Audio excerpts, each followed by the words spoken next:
इस हफ्ते बीजिंग में जॉइंट कोऑपरेशन कमेटी की मीटिंग हुई।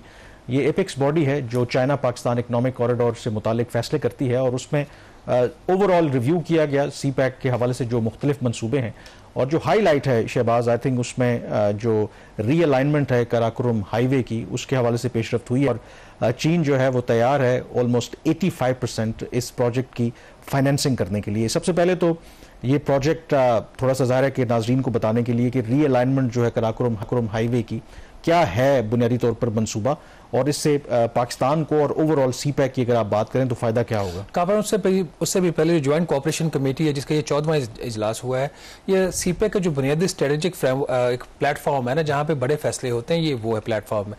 और इससे नीचे जो बॉडी होती है ज्वाइंट वर्किंग ग्रुप्स होते हैं, उसमें ये चीज़ें थ्रैश आउट होकर JCC के प्लेटफॉर्म पर जाती है। माजी में जब JCC की मीटिंग होती थी उसके बड़े एक फैन फेयर के साथ होती थी, उस वक्त सी पैक चल रहा था। अब सी पैक नहीं चल रहा। अब तो शायद इसकी जो सी पैक की जो प्रेपरेटरी मीटिंग्स थी उसमें जो मेरी इतला है, जो एहसन इकबाल साहब मिनिस्टर हैं प्लानिंग के और सीपे को भी लीड करते हैं अभी भी, वो जो मीटिंग्स वो कर रहे थे उसमें जो मिनिस्ट्रीज थी, लाइन मिनिस्ट्रीज थी, उनका कोई सच इंटरेस्ट भी नहीं था।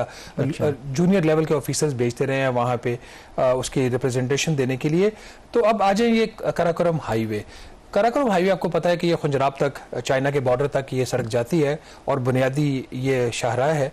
इसका मसला ये हुआ कि दो बड़े डैम जो है, मोहम्मद डैम है, दयामिर बादशाह डैम है, वो अब बन रहे हैं इस वक्त, तो वो इसकी अलाइनमेंट के ऊपर आ रहे थे। तो इस सड़क का एक बहुत बड़ा हिस्सा जो है वो तकरीबन मेरे ख्याल 240 किलोमीटर के करीब वो इसके अंदर डूब जाएगा इन डैमों की वजह, तामीर की वजह से। तो उसकी रीअलाइनमेंट, उसको नई सड़क बनाने के लिए पाकिस्तान ने कोई चंद माह पहले $2 अरब की लागत से एक उसका जो पहली फेज थी 240 किलोमीटर की, उसकी अप्रूवल दी है। बट वहाँ पे कल मीटिंग के बाद मेरी जो एहसन इकबाल साहब से फ़ोन पे बात हुई, उन्होंने कहा जी कि चाइना इस बात पर तैयार हो गया कि 85% इसकी जो फाइनेंसिंग है फेज़ 1 की, जो गालबन 82 किलोमीटर है, अब वो पता नहीं 85% फेज़ 1 की है, ये पूरे 240 किलोमीटर की वो फाइनेंसिंग है, वो 85% फाइनेंसिंग देने के लिए तैयार हो गए। बट उसके ऊपर इशू ये है, जो इनके जो ड्राफ्ट मिनट्स हैं JCC के अभी साइन नहीं हुए, जिसके हवाले से अभी एहसन इकबाल साहब कल फरमा रहे थे कि मीटिंग में ये बात नहीं हुई। ड्राफ्ट मिनट्स के अंदर बहरहाल एक चीज़ ये है कि चीन ने पाकिस्तान को ये स्ट्रांगली रिकमेंड किया है कि वो ऐसे जो है वो फाइनेंसिंग एवेन्यूज तलाश करे ओवरऑल। ये सिर्फ कराकोरम हाईवे की बात नहीं हो रही, ओवरऑल कि जो एग्जिस्टिंग पाकिस्तान के डेट के है वो उसकी सेटलमेंट करे, क्योंकि हम हर साल तो चीन के पास जा रहे हैं कर्जों की रोल ओवर के लिए, और फिर ऐसे जरिए तलाश करे जहां से बगैर हुकूमती कर्जा बढ़ाए मंसूबे हैं उनकी तकमील की जा रही है। ये बड़ी अहम बात है। तो इसका मतलब है कि अगर चीन ये 85% फाइनेंसिंग कराकोरम हाईवे की देता भी है तो ये फिर सॉवरेन डेट नहीं होगा, ये out of the budget books होगा। कैसे होगा वो अभी इसकी तफसीलात है, एहसन इकबाल साहब जब पाकिस्तान आएंगे तो उनसे हम पूछेंगे कि वो बताएं। दूसरा जो इशू था, और ये बड़ी ही इंपॉर्टेंट बात है, ये जो डेट वाली बात है, इसका मतलब चाइनीज कंसर्न्स पाकिस्तान के डेट के हवाले से अभी भी हैं। जैसे कि अभी हम पिछले पार्ट में बात कर रहे थे कि उनका वो जब हम उनको प्रिंसिपल देना चाहते हैं उसमें भी ताखीर है, उसकी वजह से 220 अरब रुपए का उसके ऊपर इंटरेस्ट चढ़ गया है, वो भी देने के काबिल नहीं है। दूसरा इशू है मेन लाइन 1 प्रोजेक्ट का, इसके हवाले से भी बात हुई। ML1 के ऊपर कोई ऐसा ब्रेक थ्रू नहीं है। ये जरूर एहसन इकबाल साहब ने फरमाया कि ML1 के ऊपर चीन ने पाकिस्तान की इस मौक़िफ़ से इत्तफाक किया है कि मल्टीलैटरल जो फाइनेंसिंग है, जिस पे हम प्रोग्राम भी कर चुके हैं, ADB एशियाई तरक्याती बैंक और एशियन इंफ्रास्ट्रक्चर इन्वेस्टमेंट बैंक, उससे कर्जा लिया जाएगा ML1 बनाने के लिए, जिसकी पहले जो तखमीना आया था रिड्यूस कॉस्ट को $7 अरब के करीब थी। चीन ने कंसेशन लोन देना था, चीन नहीं दे सका। तीसरी चीज इसके अंदर जो एक और है वो ये है कि अगर ये हो जाता है तो दिस इज वेरी इंपॉर्टेंट। आपको पता है कि पाकिस्तान और चीन का एक फ्री ट्रेड एग्रीमेंट है, और फ्री ट्रेड एग्रीमेंट इस वक्त चाइना की फेवर में या पाकिस्तान की फेवर में नहीं है। एहसन इकबाल साहब का ये कहना है कि फ्री ट्रेड एग्रीमेंट को रीओपन करने के लिए चाइना तैयार हो गया है, और उनका ये कहना है इकबाल साहब का कि जी अगर ये रीनेगोशिएशन हो जाती हैं और मुआहिदा रीओपन हो जाता है तो पाकिस्तान को आसियान, जो एशिया की जो साउथ, ये हमारी जो ये जो एशियन है ना, हमारी south east Asian countries, association of south east Asian Nations जो है, इनको जो टैरिफ है गालबन 3% है, इनको एक प्रेफरेंशियल टैरिफ, वो वाला टैरिफ जो है पाकिस्तान को मिलेगा। तो अगर ये हो जाता है तो पाकिस्तान की एक्सपोर्ट्स के लिए इसका जो है अच्छा खासा इनको एक बेनिफिट होगा। दो और चीज़ें इसके अंदर इंपॉर्टेंट है, टाइम हमारे पास कम है।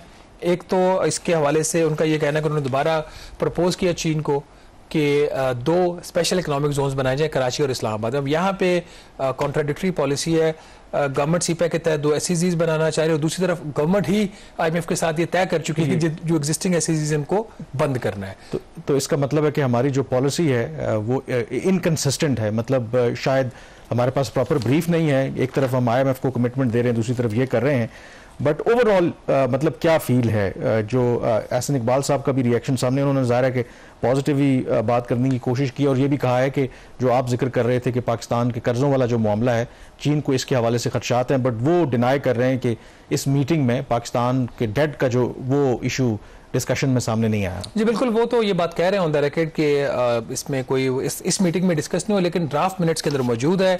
अब हतमी मिनट्स तो अभी तक साइन नहीं हुए।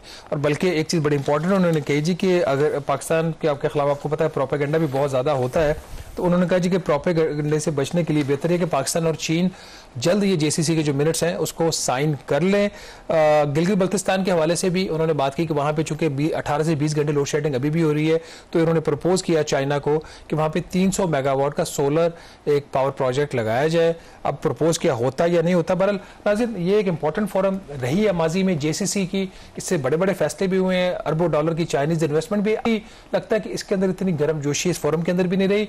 एक चीज जो हमारी इसके ऊपर एडिटोरियल हमारा नोट है वो ये है कि जिस तरीके से माजी में पहले जेसीसी और ओवरऑल जो सीपैक था एक प्लेटफॉर्म के ऊपर था, प्लानिंग मिनिस्ट्री और प्लानिंग कमीशन जो था उसको लीड कर रहे थे और बाकी जो मिनिस्ट्रीज होती थी वो उसके साथ कोऑपरेट करती, तो एक कंसोलिडेटेड एक रिस्पांस जाता था। मेरा ख्याल वो चीज अब शायद हुकूमत के अंदर खत्म हो रही है। अब लगता है कि प्लानिंग कमीशन का जो रोल है उसको कम किया जा रहा है सीपैक के हवाले से, उसका फिर नुकसान भी होता है। इसी हवाले से जब ये जो इजलास हुआ तो उसमें कुछ चाइनीज ऑब्जर्वेशंस ऐसी भी आई हैं कि जो N35 है, ये जो काराकोरम हाईवे, इसके हवाले से उन्होंने ये पाकिस्तान को कहा कि आप अपनी जो इंटरनल कम्युनिकेशन है ना बिटवीन वेरियस गवर्नमेंट डिपार्टमेंट्स उसको इंप्रूव करें। तो इंप्रूवमेंट इसी तरीके से हो सकती है कि प्लानिंग कमीशन अगर जो लीड उसका जो रोल है वो रहता है तो फिर ही ये मामला बेहतर चलेगा। ये जो सेग्रीगेशन ऑफ द जॉब होती है ना, ये कुछ मामलात में, आली मामलात में जब हम दूसरे ममालिक से डील करते हैं तो ठीक नहीं होती। यहाँ पे छोटी सी ब्रेक लेंगे और ब्रेक के बाद जब वापस आएंगे तो बात करेंगे पाकिस्तान में बढ़ती गुर्बत की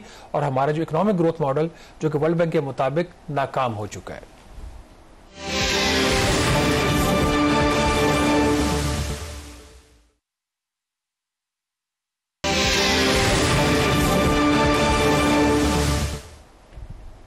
जी, ब्रेक के बाद एक दफ़ा फिर आपको खुश आमदीद कहते हैं। वर्ल्ड बैंक की इस हफ्ते एक रिपोर्ट मंजर आम पर आई है जिसमें इंकशाफ किया गया है कि पाकिस्तान का करंट